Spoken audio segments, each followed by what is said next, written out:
बागेश्वर धाम के पीठाधीश्वर पंडित धीरेन्द्र कृष्ण शास्त्री छतरपुर जिले के किशनगढ़ इलाके में रहने वाले वनवासियों से मिलने पहुंचे। ये वो इलाका है जहां अधिकांश आबादी आदिवासियों की है। इस इलाके में रहने वाले लोगों से मुलाकात करने के बाद उन्होंने स्थानीय सरकारी स्कूलों में पढ़ने वाले बच्चों से संवाद किया। वे यहाँ रहने वाले आदिवासियों के घर गए, वहां भोजन किया और सनातन संस्कृति की चर्चा की। बागेश्वर धाम के पीठाधीश्वर ने इस मौके पर स्थानीय लोगों से चर्चा कर सनातन संस्कृति और जाति पात को दूर करने के लिए हिंदू एकता पर बल दिया। उन्होंने आदिवासियों के बीच चली आ रही शराब जैसी गंदी परंपरा के खिलाफ लोगों को शपथ दिलाई। उन्होंने कहा कि हमेशा नशे से दूर रहें। इसके बाद वे एक आदिवासी परिवार के घर पहुंचे और यहां भोजन का आनंद लिया। स्थानीय तौर पर शामिल मीडिया कर्मियों से भी उन्होंने इस यात्रा के विषय में चर्चा की। आज हम पटोरी गांव आए हैं। छतरपुर जिले के विजार विधानसभा के अंतर्गत किशनगढ़ क्षेत्र का एक ये ऐसा स्थान है जहां पूर्ण रूप से साधन संसाधन नहीं पहुंच पाते हैं, क्योंकि पहाड़ हैं, दुर्गम रास्ता भी है। इसी बीच में अनेक गांव हैं। आदिवासी समाज के लोग यहाँ रहते हैं और उसमें ये गांव तो बहुत अच्छे तरीके से यहाँ पहुँचा जा सकता है। जहाँ हम बैठे हैं पटोरी गांव मध्य प्रदेश का एक ऐसा गांव है कि आज़ादी के 1947 से आज तक जो हमको यहाँ के विधायक जी ने बताया, एक भी FIR थाने में दर्ज नहीं है। क्राइम लेस गांव है। उस गांव में समस्त लोग, सबसे बड़ी बात कि केवल आदिवासी समाज के लोग रहते हैं, पर एक भी क्राइम नहीं है।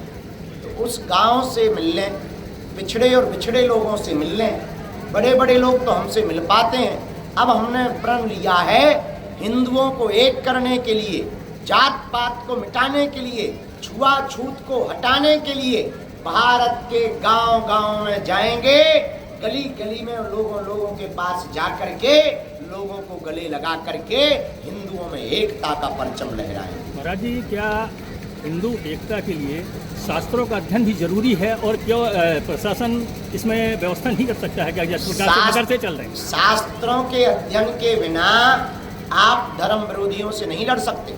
हमसे कोई पूछे कि आपके लिए लड़ने का बढ़िया हथियार क्या है, तो हम तो कहेंगे शिक्षा ही वो हथियार है जिससे बड़े बड़े दुश्मनों से लड़ा जा सकता है। जैसे शास्त्रों का अध्ययन बहुत जरूरी है। मदरसे चल रहे हैं, इसी प्रकार से हिंदुओं के लिए क्या संस्थान नहीं बनाए जा सकते?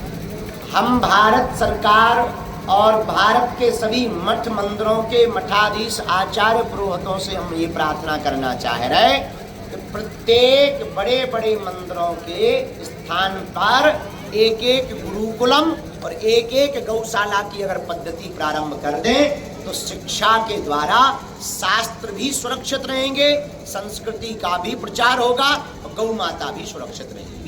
नारायणी सेना की बात कही गई और नशा मुक्ति को लेकर भी संकल्प दिलवाया गया। आज हमने गांव में 3 संकल्प दिलाए हैं। पटोरी गांव के इस आदिवासी क्षेत्र में वनांचल में आकर के 3 संकल्प दिलाए हैं। पहला संकल्प हमने दिलाया है कि गांव के प्रत्येक युवा वर्ग और व्यक्ति को हर वर्ग के व्यक्ति को जात पात ऊंच नीच छोड़कर मंगल शनिवार को मंदिरों पे बैठना प्रारंभ करना है। दूसरा संकल्प हमने दिलाया है कि ऊंच नीच छुआछूत को मिटाने के लिए जो हिंदू एकता की पदयात्रा 21 नवंबर से 29 नवंबर तक है, उसमें सब लोगों को जो एकजुटता के साथ जुड़ना है। तीसरा संकल्प दिलाया है माताओं को कि आप लोगों को अपने पतियों को, परिवारजनों को अगर व्यसन से बचाना है, नशा से बचाना है, तो आपको नारायणी सेना गांव में बनानी पड़ेगी और मदिरा बेचने वालों के दरवाजों पर नारायणी सेना खड़ी होकर ललकारेगी।